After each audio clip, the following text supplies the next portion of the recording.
how to create images using Gemini. So hey guys, welcome to this tutorial. In this tutorial, I'll guide you through the exact steps on how you can create high quality AI generated images using Gemini. So as you can see in this particular chat here, I just asked for a red Formula One car and Gemini gave me a super hyper realistic image of the same. So let me show you how you can do the same using Gemini. So the steps to do this are fairly very easy.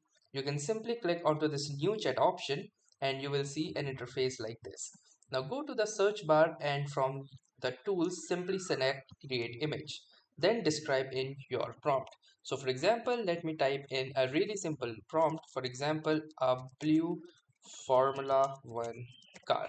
Then I will simply send this particular prompt and Gemini will create something like this. As you can see right here, it says creating your image. Also make sure that sometimes there are also chances that your image request might get declined as well, but you can simply retry and it works 99% of the time if your prompt is valid and ethical.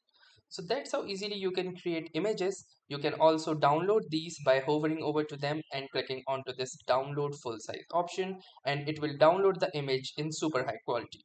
So that was all for this tutorial. Thanks for watching and have a nice day.